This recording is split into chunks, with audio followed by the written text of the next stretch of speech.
You boys know that we deal with a lot of stalkers. Let's not even pretend that me and Emmy don't deal with a lot of stalkers. It's bad. It's been bad. I mean, I told you guys last month there was discords following everywhere I go on CCTV cameras that they hacked in Austin to know where I'm at and whose house I'm at.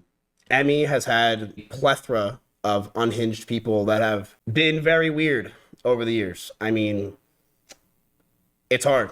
And a lot of them they're hyper obsessed about these girls because they believe that they're dating them. They are delusional and schizophrenic in a lot of ways, and they believe that these girls are actually their girlfriends. And it's a lot of times pretty sad because they almost don't think they're doing wrong, and they don't even realize they're schizophrenic. So an example, one time that I was at a convention. I'm not going to get fully into it, but there was a convention that I was at, and I was with Emmy, and this guy was following us around, was kind of like being weird. We didn't know he just was kind of like being weird, but not like in a weird, I'm going to call the police. He's just kind of weird. He just kept like kind of following us and asking us weird questions. I forgot about him, right? We went to the convention, it was over. We fly back to Austin. We're going down the elevator to go home, and this guy is at the bottom of the elevator. And I immediately tell Emmy, I say, Emmy, get the fuck away. And this guy has his hand in his pocket. I'm like, he's going to kill me. I told Emmy, I'm like, Emmy, get away.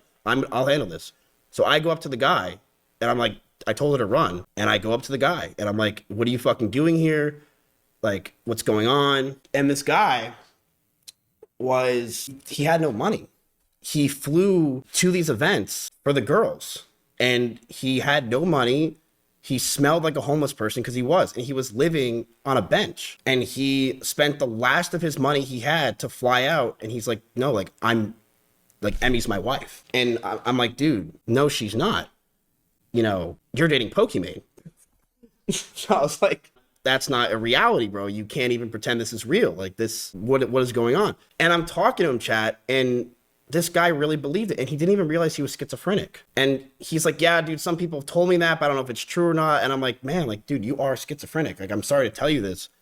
I bought him a flight home, and I called the cops, obviously, but they're like, there's not much we can really do. And that's the thing that sucks for a lot of these girls is there's not a lot they can really do. That's not enough to say like, hey, we're going to send this guy home or we're going to put him in jail or anything. They're just like, yeah, okay. You go this way, you go that way. That's all we can do. You tell the police, they don't do shit. They harass them. And then, you know, it's like, even with security, like I said, it's not enough. Security, yeah, you're safe for the stream for 3 hours. But what about after stream?